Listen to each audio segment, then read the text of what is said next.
thing for me is an obvious point, really. It's about being visible. Many of us use the fact that we can hide ourselves on screen when we're working online, and I think this is a bit of a mistake when it comes to enabling our impact.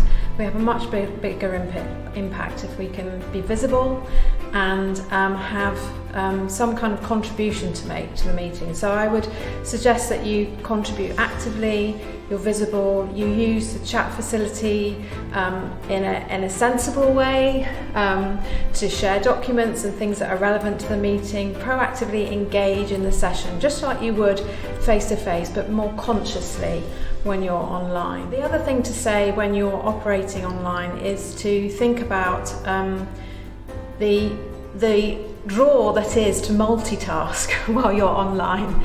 And if you're really focusing on the impact you're having on all of those that are sat there looking at you and contributing to the meeting as well, it's really important that you are 100% present. You are focused on the content of the session that you're running or part of. That's a way to have impact. If you're doing your emails at the same time, checking your phone, running out to answer the front door, whatever it might be, these are distractions that you really don't need, and they take away from the impact that you can have online. When you're running a meeting or a session online, the other thing to think about is the other participants in the room. So if you're chairing that session or running that session, you really want to pay attention to how you're bringing others into the session. Make sure everyone has a voice, make sure they all take their turn, even right at the very beginning, make sure everyone says hello, engages in the session so that they feel that they are actually present. It's really important that you more proactively bring people in, especially those who are less extroverted in tendency, perhaps those introverts who tend to stay a little bit quieter when they're face-to-face. They're probably more so in an online environment. So you will need to take control of that and try and encourage everyone to participate as best they can. Not force people to participate if they don't have anything to add, but make sure they have the opportunity to contribute at a time that's important for them.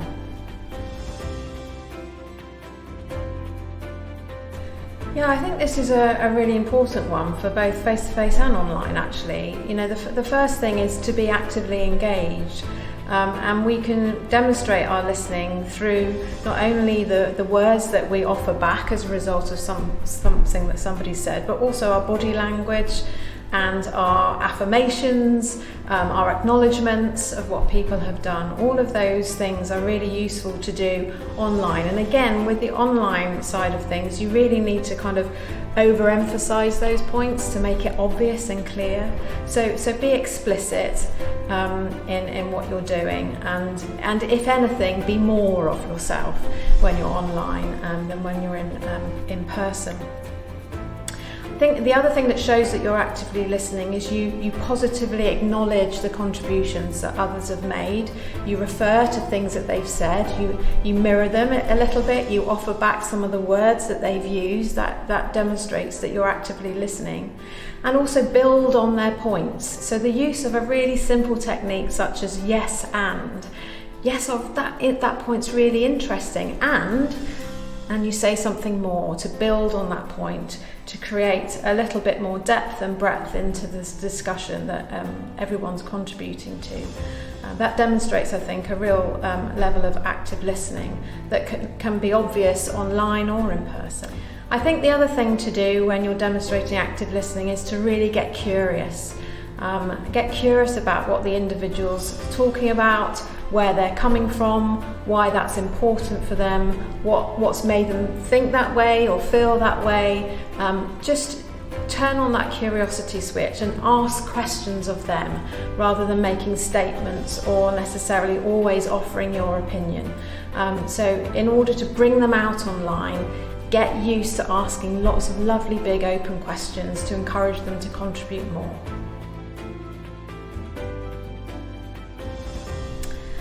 Yeah, so the first question is, do you know what your authentic self looks like? And I would suggest that's even more important for a manager and a leader of teams, because you're making an impression. And I think people are cognizant of the need to be authentic. They want their managers and their leaders to be authentic. They want to see the real you. The question is, who is that?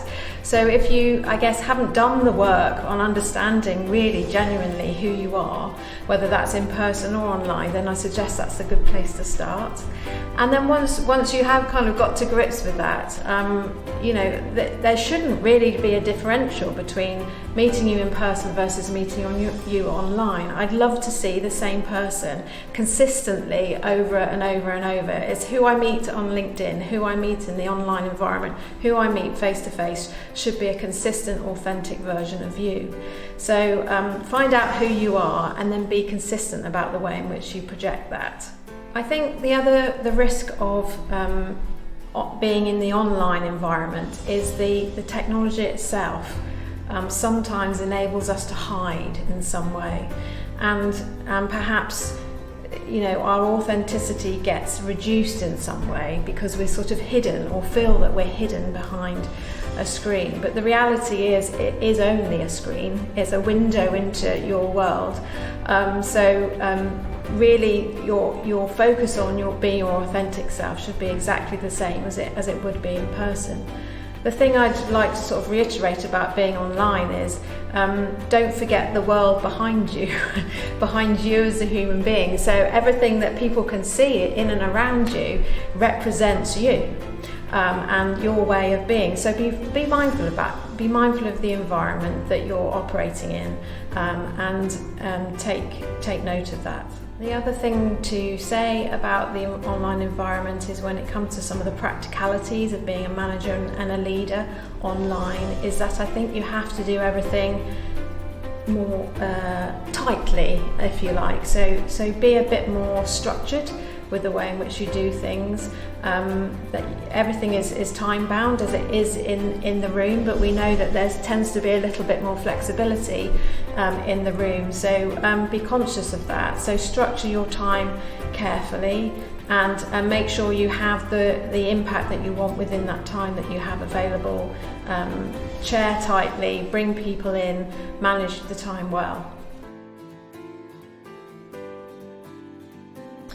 Yeah, I think, crudely at one level, there is no difference or should be no difference. I think the reality of it is, though, when we're in situations face to face, in person, you can pick up on what's going on. You have those side conversations. You understand the dynamics of the team perhaps a little bit better when everyone's with each other, and you can kind of compare and contrast and feel the energy, feel the positivity or not that may be going on in the room around you, to understand where you fit in the pack and how you're doing in relation to everyone else. Online, that's slightly harder to pick up on, and for me this suggests that we should be more conscientious in trying to really understand how we're doing, and that means proactively seeking out feedback and learning from that, and also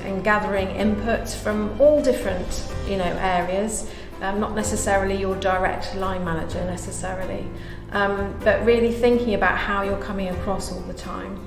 And it also emphasises the importance of communication and regular communication and checking in, whether that's you checking in with your line manager or you checking in with your employees and the people that you're leading, making sure that everyone is okay, they understand the deliverables and they're getting clear feedback on whether or not they're achieving those. Boundaries have loosened in the world of hybrid working, and so it can be difficult to keep a hold of those. So I think again it comes back to thinking about structures and communications processes and being really far more proactive about how you engage with those things, to make sure that you really do understand how well you're performing in your role and how well you're managing others who are performing in theirs. So it's just doing all the things that you would do in person, perhaps with a little bit more of a push, a little bit more proactivity, a little bit more focus on the structures and the processes that can support you in enabling that.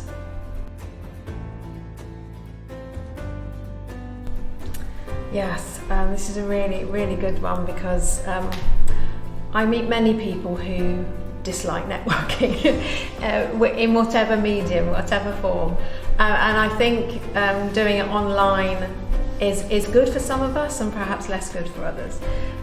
So those of us who like to hide behind our computer screen, networking online is really great. And for those of us who love to be out there connecting physically with people, it's perhaps a little bit more difficult.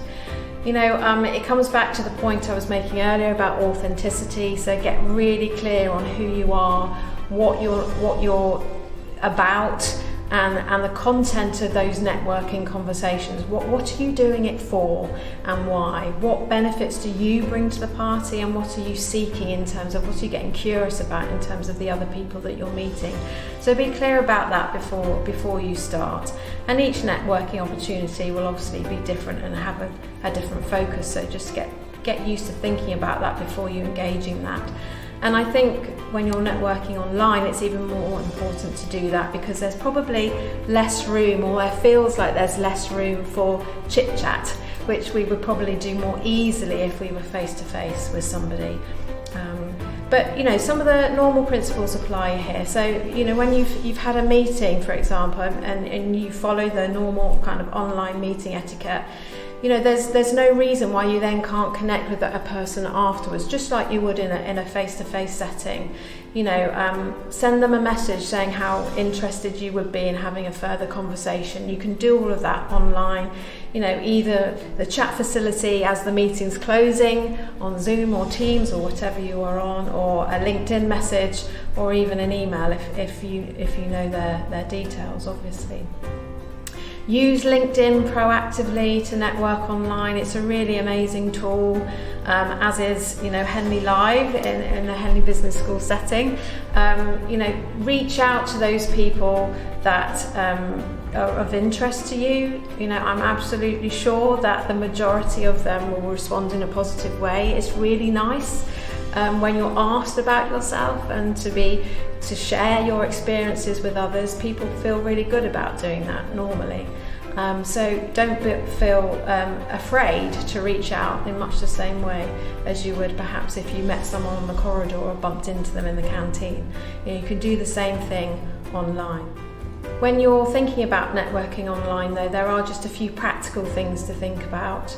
Obviously making sure you're ready, but secondly making sure you're ready in terms of your technology as well. So you know, don't have a networking meeting whilst you're travelling home and your iPhone is moving around in front of you and all they can see is up your nose. It's not particularly appealing. So just think about what you're trying to do, how you're trying to connect with them. Make sure the environment is suitable. Even if you are talking to them through a screen, make sure your environment is suitable. Make sure you can hear them properly. You know, even simple things like making sure you've got a microphone on or earphones in so that you can hear them properly, they can hear you. It makes the whole environment an awful lot easier and more able for you to manage and build that relationship online.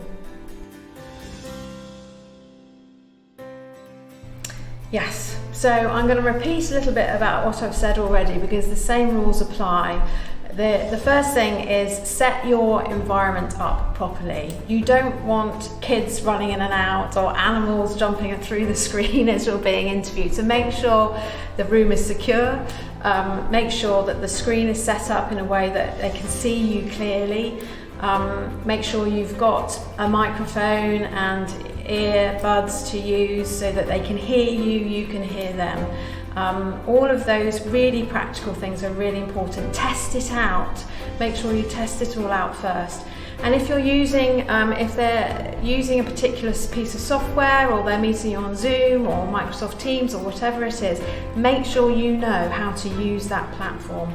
If you've got to do a presentation as part of the interview, for example, you don't want to be faffing around with trying to work out how to share your screen or other things like that. It'll help you in terms of your nerves as well as make the whole event go an awful lot smoother. So there's some really practical hygiene things to work out first and do that. So also dress to impress. You know, just because you're behind a screen and maybe they can only see this much of you doesn't mean to say you don't want to make a good impression. So think about all of those things.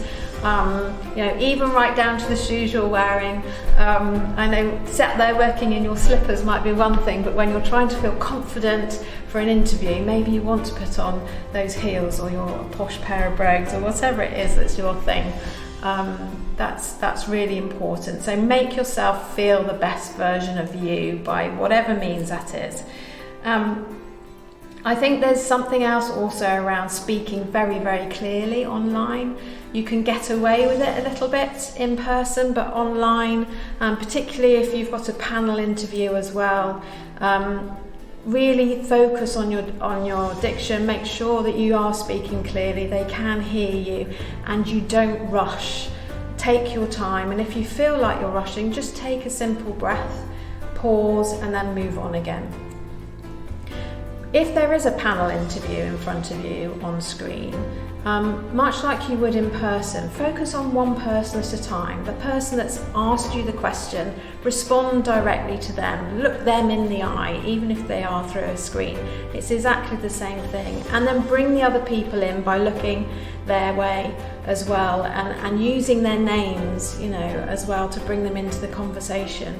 Don't feel like you're just staring into a blank screen. There are some human beings on the other side of it, so connect with them in that way. The other thing that I would do, and I know I do this when I'm teaching, is hide self-view, if that's possible, on your screen, because it's very distracting having a picture of you sat there facing you. So if you can get rid of that would be really useful. Then your eyes are keeping focused on the speaker as opposed to you speaking. So that's a really helpful tip, I think, as well. The other thing that is another hygiene factor is make sure that you've taken off or turned off all the other notifications, all the other bleeps and bings and bangs that can come through the screen that you weren't expecting. Emails arrived, new WhatsApp message, all of those things. They're a massive distraction and can be quite irritating for those that are interviewing you, because it feels like you haven't paid attention to the details, and also you're not necessarily 100% present. So those are really important things to do too. And like with all interviews, preparation is key. Research, those people who are interviewing you as much as you can. Make sure you've got a decent set of questions to ask of them and their organisation. Do all the normal kinds of preparation that you would for an interview, whether it was face-to-face or online. But it's those hygiene factors that really make the difference when you're interviewing online. Yes, I think the first thing is to settle them in to the interview. Don't forget the small talk when you're online. It's really important. It's the sort of thing that you perhaps would normally do as you're bringing them up from reception into the interview room in person. You don't forget to do that. It really helps them to settle in the room. That's one important thing. And the other thing is, ask them if they are comfortable with the technology. Have they used this platform before? Is there anything that they would like you to share with them about how to share a screen or whatever it is? Just ask them out of politeness rather than anything else. Hopefully they've already done their homework and they know exactly what they're doing. But all of these things help to settle the nerves. Much like you would as an interviewee, look directly at them. Don't hide your self-view as well. Don't get distracted with your things. Lead by example. Turn off your notifications. Turn off your WhatsApp messages. Really focus on that human being in front of you, because cut them some slack. It's a really, really difficult place to be. Interviews are not particularly energizing for any of us. So make it the best that you can. Give them, create an environment in which they can really shine, and hopefully then you'll find the person that's right for your team.